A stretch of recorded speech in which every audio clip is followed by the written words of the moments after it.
मधुमन में निक्रमणम् मधुमन में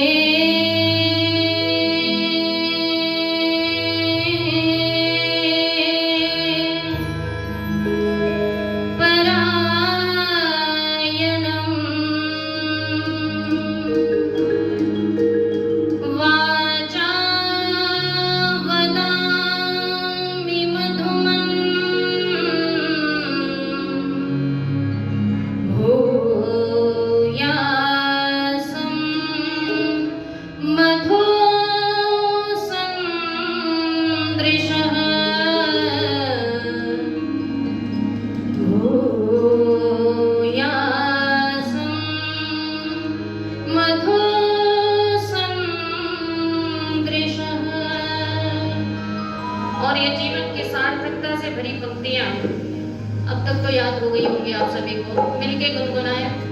अच्छा लग रहा है, आपके चेहरे पे थोड़ी सी हंसी आई है ना।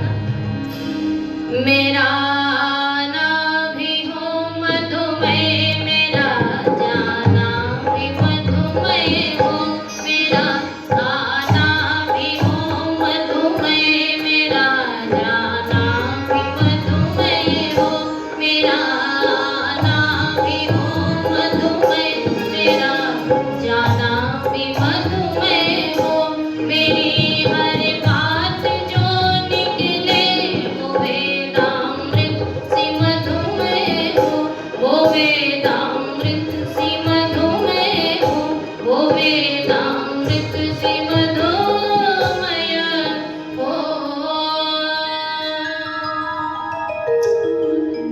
समाज नागौरी गेट जो अपनी ऐतिहासिक अवधि में है इस समय, और मैं कहूँ जो आर्य समाज अपना 138वां वार्षिकोत्सव मना रही हो इतनी सक्रियता के साथ और इतने उत्साह के साथ, तो निश्चित आपका जो पुरुषार्थ है वो आज दिखता है वर्तमान में। इस समाज के सम्माननीय प्रधान जो अपने पिता के व्रतों को लेके आगे बढ़ रहे हैं, सम्माननीय श्री देवेंद्र सिंह सैनी जी, इस समाज के बड़े ही कर्मठ मंत्री और मैं कहूँ बहुत बड़े ही सरल सौम्य, और एक हमने बचपन में पंक्तियां पढ़ी थी श्लोकों की कि विद्या ददाति विनयम। इस वाक्य को जो चरितार्थ करते हैं अपने व्यक्तित्व से सम्माननीय श्री नरेंद्र पाल मेघलानी जी एवं इस समाज के कोषाध्यक्ष सम्माननीय श्री बलराज सिंह मलिक जी, समाज के समस्त अधिकारीगण सदस्यगण मंच का कुशल संचालन कर रहे हैं। आपके इस क्षेत्र के बहुत ही बड़े विद्वान और गुरुकुल के आप ब्रह्मा महाविद्यालय के प्राचार्य हैं सम्माननीय आचार्य डॉक्टर प्रमोद जी, और जिनकी बहुत ही सुंदर प्रस्तुति अभी आपने सुनी है और मैं सुन के जिनको गदगद हो रही थी। ये प्रस्तुति मैंने पहली बार इनके मुख से सुनी है, और मैं कहूँ तो सबसे दबंग प्रस्तुति जो थी वो सम्माननीय आचार्य कर्मवीर जी के लिए थी। तो एक बार जोरदार तालियों से स्वागत अभिनंदन। इस समाज के समस्त अधिकारियों के लिए एक बार जोरदार तालियों से स्वागत अभिनंदन। और मेरे पश्चात जिनके बहुत ही सुंदर विचारों को आप सुनेंगे, बहुत ही सरल सौम्य और विद्वत्ता की प्रतिमूर्ति, आर्य जगत में जो अपने सैद्धांतिक वक्तव्य से अपनी विशेष पहचान बनाई है, जिन्होंने गुरुकुल के संचालक और जो विद्वानों के प्रिय है, मैं कहूँ जिनको प्रचारक भी बड़ा प्रेम से सुनता है, ऐसे वाणी के धनी, ज्ञान के धनी, आर्य जगत के सुप्रसिद्ध वैदिक प्रवक्ता, गुरुकुल के संचालक सम्माननीय आचार्य सोमदेव जी के लिए जोरदार तालियों से स्वागत अभिनंदन करें। मेरे पूर्व जिनके भजनों का आपने आनंद लिया है सम्माननीय श्री राम जी एवं राम कुमार जी टोकस जी, विभिन्न समाजों से पधारे हुए समस्त अधिकारीगण सदस्यगण, और जिन बच्चों ने यहाँ प्रस्तुति दी है ना, देखिए केवल माइक पे गाना अलग बात होती है, लेकिन इन वाद्य यंत्रों के साथ बिना प्रैक्टिस के यहाँ प्रस्तुति देना ये अपने आप में बहुत बड़ी बात होती है। एक बार जोरदार तालियों से स्वागत अभिनंदन उन बच्चों के लिए जिन्होंने वीरता के साथ यहाँ प्रस्तुति दी है। तो आप सब शेर नहीं आओ, है ना, ये हिम्मत आपके अंदर है, खूब आगे विशेष धन्यवाद। बहुत सुंदर संगति हमारी देख रहे हैं साथ में। हाँ, इस समाज के वरिष्ठ प्रधान सम्माननीय दलवीर आर्य जी एवं मुझे लगता है इस समाज के समस्त जितने अधिकारी सदस्य हैं वो अपने आप में विशेष हैं, क्योंकि जब समाज प्रतिबिंबित होता है ना और प्रचारक के हृदय को समाज छू जाए तो समझ लेना अधिकारी उच्च कोटि के हैं वहाँ पे। तो आप सभी को मैं हृदय से नमन करती हूँ। हमारी संगति में जो बहुत सुंदर टीम है ये मेरी छोटे भाइयों की, सम्माननीय हमारे प्रवेश जी, सम्माननीय सुरजीत जी, सम्माननीय उमेश जी, एक बार तीनों मेरे भाइयों के लिए जोरदार तालियों से स्वागत करते हैं। और समस्त शिक्षिकागण को मैं इस मंच से नमन करती हूँ जो इतने सुंदर कार्य का संचालन कर रही हैं। शिक्षा सभी देते हैं, लेकिन शिक्षा के साथ साथ संस्कार और धर्म से जोड़ने का अगर शिक्षिकाएं काम करें तो इससे पावन कर्तव्य शिक्षिकाओं का कोई भी नहीं हो सकता। तो ये बहुत प्यारे से भजन के साथ जुड़ती हूँ मैं, और गीत बिल्कुल नए हैं। हमने बहुत सुंदर गीत अभी सुने हैं आचार्य जी के मुख से, और वही मेरे दिमाग में अभी भी चल रहा है। शायद कुछ महीने छाप रहेगी। अगर मेरे में रिकॉर्डिंग हुई तो मेरे YouTube चैनल से भी आप सुनेंगे उसको। और बहुत सुंदर लिखा। ये गीत आप सभी बच्चों के लिए समर्पित है।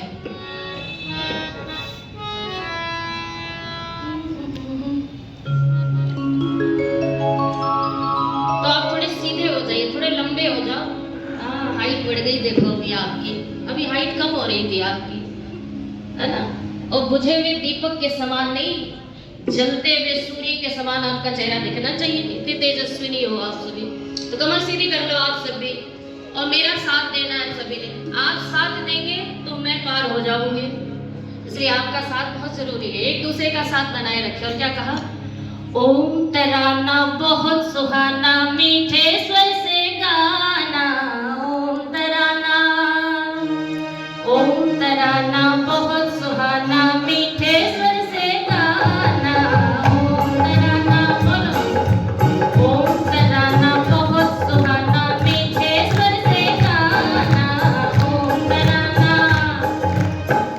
तराना बहुत सुहाना, मीठे स्वर से गाना। ओम तराना ओम नाम कर पी कर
कवि ने, ओम तराना बहुत सुहाना, मीठे स्वर से गाना, ओम तराना।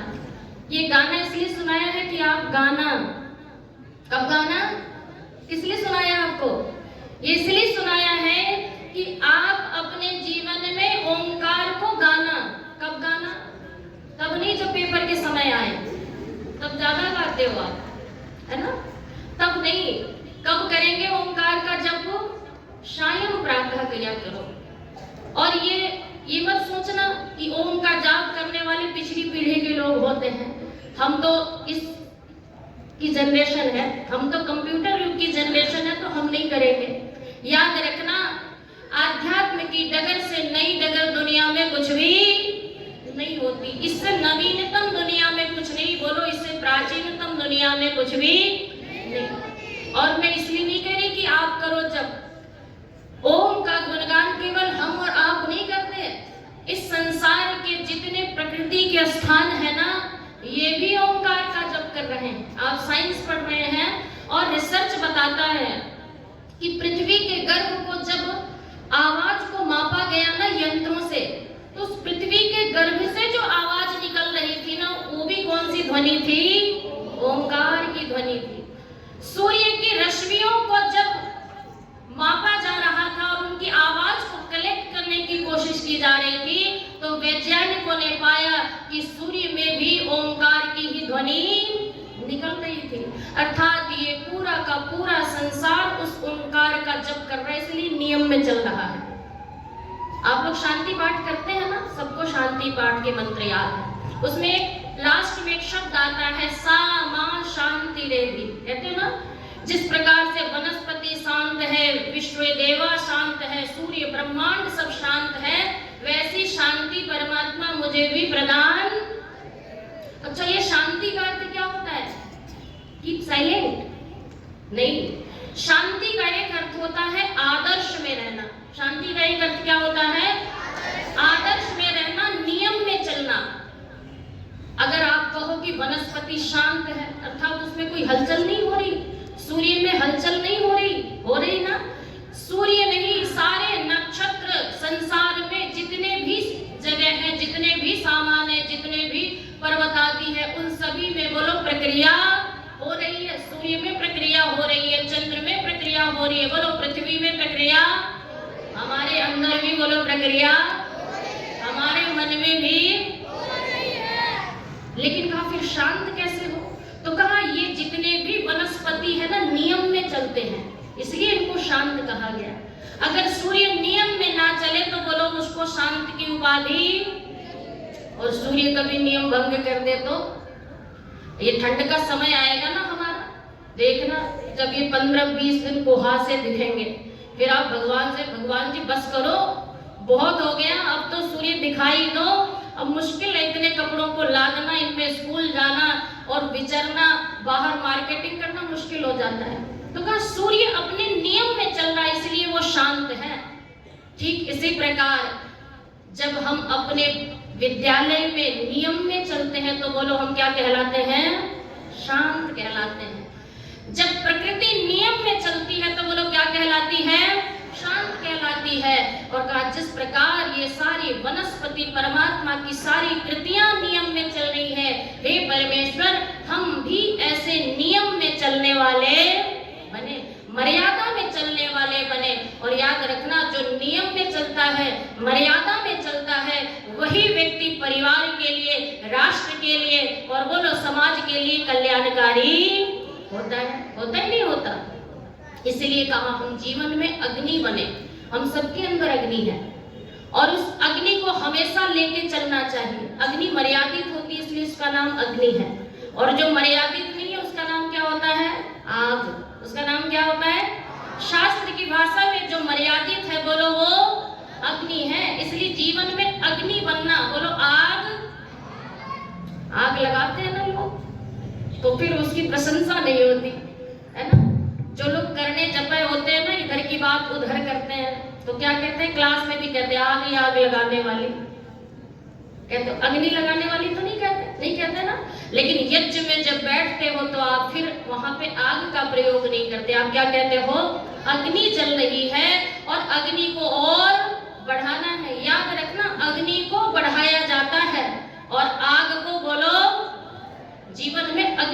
बनने की कोशिश करना। और कब बनोगे? जब जीवन में आध्यात्म होगा। इसलिए कवि ने बहुत सुंदर लिखा, और क्या लिखा?